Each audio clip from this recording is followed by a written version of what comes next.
Okay, welcome to the Skyhawks post-game interview. Ryan from the Durango Herald will ask questions to Coach and the players. We got Katerina Garcia and Ashley Kuchar with us, along with Coach Flores. And then afterwards, we can open it up if anybody else has any questions. Keep it brief and then see if I can avoid introducing any errors in my copy tonight. We'll start off with the just the defensive performance. Last night it was more kind of pushing them out, forcing them to settle for jumpers. Tonight, a big turnover night. What were you guys able to do to kind of speed them up and get them really right off the bat throwing the ball kind of all over the place? You know, they're a different team than last night. They spread you out. They run a 5-out offense. So they get your post players out on the perimeter. They get your guards having to defend cuts and post ups. So when we did a good job of jumping to the ball and helping on that, we forced them to try to make some skip passes, which that was where we came up with some of our turnovers. But just a different style, and we defended okay. I don't think we were great tonight, but we did enough to, like you said, we turned them over 26 times. So when we can do that, that gives us extra possessions, and we were able to finally get into an offensive rhythm off of that. And Ashley, it was the foul line last night, and it seemed like it finally started to get back going for you tonight. How did that feel, and how were you able to finally start getting your shot going and start knocking these down and have a big night like you did tonight? Well, it feels great, obviously, to come out of a slump. It's been a while. It's been like a month. So I didn't really change much. I had a lot of help from teammates just encouraging me, and I was in the gym all week, so I was hoping that it would come back soon.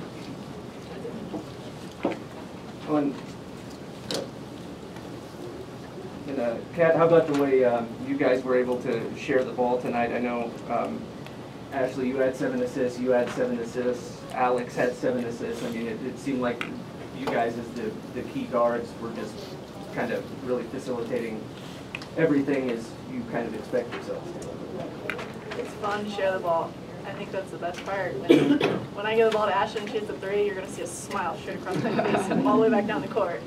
And Alex feels the same way. I mean, it's all about when other people are scoring, give them the ball. And tonight everybody was scoring, so it was good.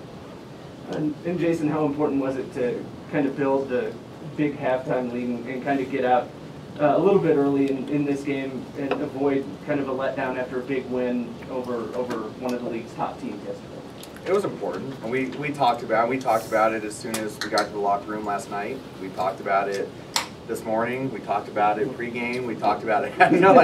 We couldn't have talked about it anymore. But you worry about that. But again, we're playing pretty good basketball, and so I knew if we can continue to, a little bit like last night, if we could continue to defend, that would come around. We started a little slow, but I don't think it was really intensity that was the reason. We just they're 2-3 zone. They extended out, and it took us a little while to get adjusted to that. We made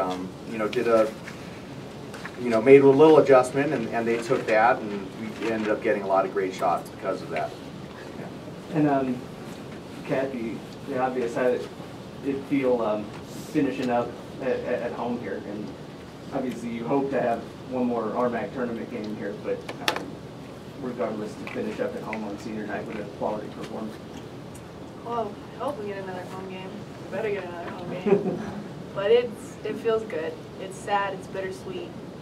But the best decision of my life is moving back here.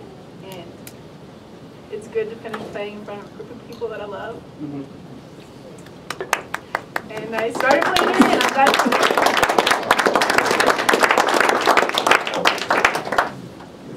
And Jason, one more since she's not in here. How about the play of Christy Grow inside, kind of helping you settle in there early against that 2-3 zone and finally start to figure that out and kind of opening things up for the inside-outside game, which really it was important. And we had talked about we got a little relying on some jumpers, which we didn't want to do. And she made that adjustment in posting up and relocating block to block.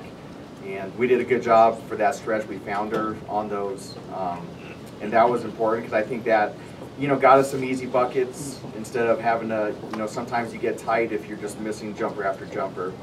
And by getting those easy baskets, it started to open up everything on the perimeter for us. And how important is it to go into a game like the one you're going to have next Friday, kind of riding with the amount of confidence you guys have in building this 8-game winning streak? It's big. You know, we've taken care of. You know, we'll go in there. We've got a 8-game win streak, which is tops in the conference. You know, we just talked about that right now. I know that people are going to look forward to Saturday's matchup with Mesa, but we can't. We just, you know, can't do it. Western States beats them. I think they're 2 or 3 in a row at home. So that's not an easy place to play. It never is.